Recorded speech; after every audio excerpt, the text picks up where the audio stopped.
Ladies and gentlemen, this is a new era in the Huddle. WYGL Podcast. The Real Leel Show.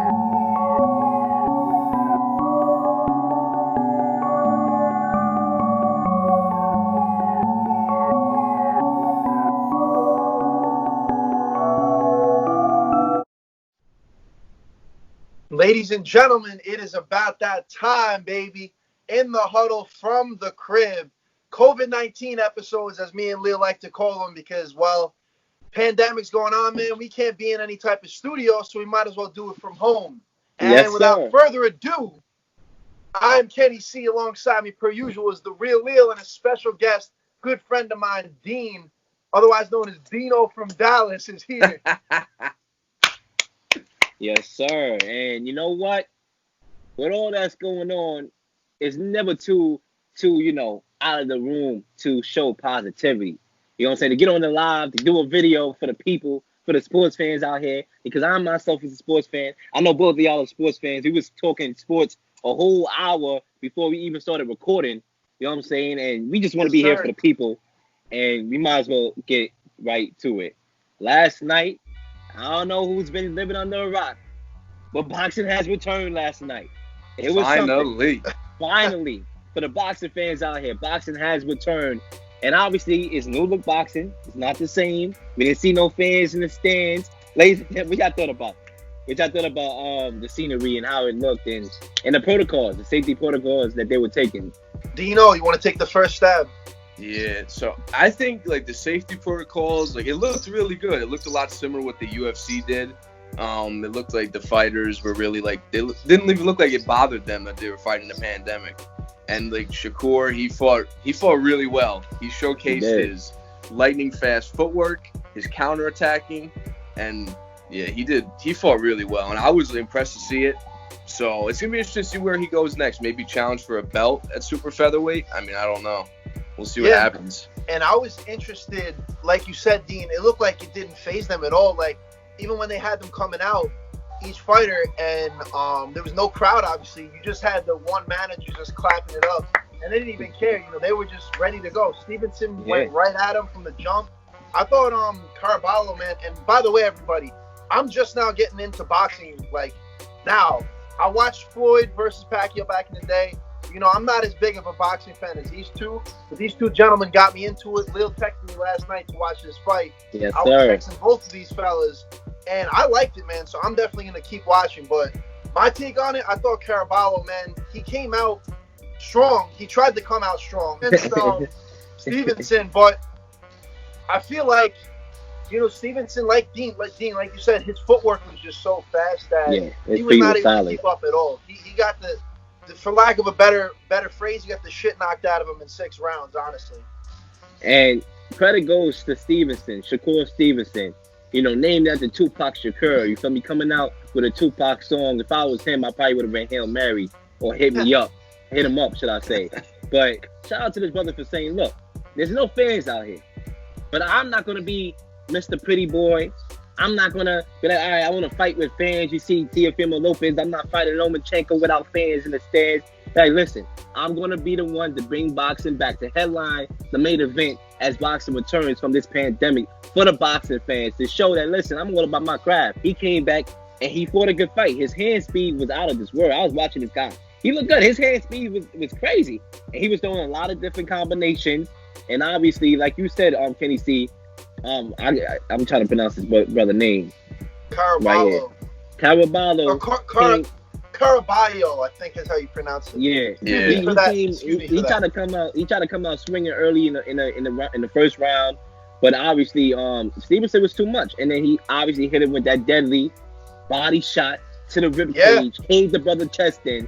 I mean, I could tell the brother couldn't breathe. The brother was on the ground. It was over for me. It was all she wrote. And you notice too.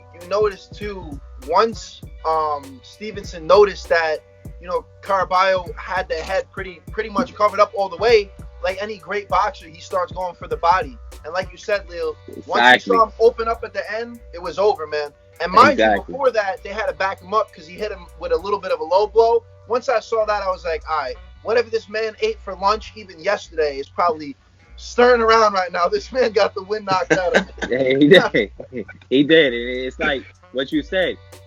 Stevenson was going he was hitting him with a lot of headshots. And when he saw that it was getting him out of there, like every smart fighter should do, is go to the body. That's right. That's exactly what he did. And it was, target secured right there. And that's what it was. But I would say this. I see a lot of Mayweather in his fighting skills. But you know what? You know who he reminds me of? He reminds me of a little bit of Errol Spence. I see a lot of Errol Spence in this guy. You know what I'm saying? The power, I can see the Errol Spence. And not only the power, the personality. I see a lot of Errol Spence's personality. Because let's remember, a couple years ago, Spence was always this quiet, chill dude. And I see a lot of that quality in Shakur. Now lately, Errol Spence been talking a lot of smack lately that I haven't seen him in the past as of late. So I want to know if this brother can continue to be like, listen, I'm going to let my fighting do the talking.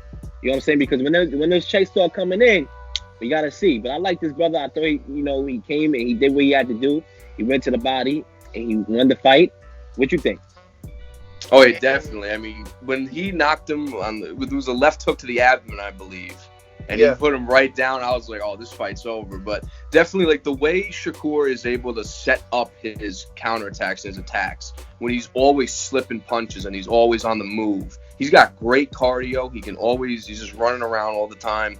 And he just sets up his counterattacks so well. And it's hard to stop him because he's slipping punches all the time. Like, he's going to be the next big thing. He's going to be really good. He's going to sell pay-per-views one day. To go off your point, Dean, because you perfectly set it up, his great defense has been compared to Floyd, although he's still got a lot to prove. But I found that stat before the fight that they put on ESPN incredible. The fact that this man, in his past 3 or 4 bouts, per round, he takes about 4.3 punches per round, as opposed to Floyd, who's taking 7.7 per round. So that, to me, just proves this man's lightning quickness. And that was really... That's a spectacular stat. So I want to see if this man can continue this because, like we both know, he still has no losses on his resume. So, and then they're also talking about him fighting the IBF champion Josh Warrington. So if that happens, I mean, I'll definitely watch that. But I'm definitely getting more into boxing. Oh yeah, I mean, when I see Shakur Stevenson, I'm thinking. I get the comparisons to Mayweather and all, but one thing I would hope that Shakur does that, not trying to dig at Mayweather, but Mayweather didn't do, is dodge fights against a fighter who's also at the top of his game. If Shakur doesn't dodge him and he takes those fights and he wins them, his legacy is going to look real good down the line.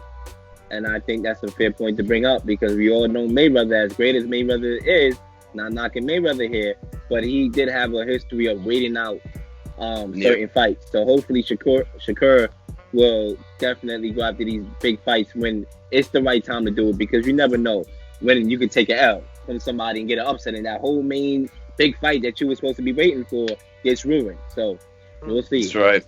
Well, let's move on to the next topic that we have here on the agenda, which made my day, which made my morning a little bit more special than it already was when it just got announced that Anthony Joshua and Tyson Fury signed a 2-fight deal in 2021.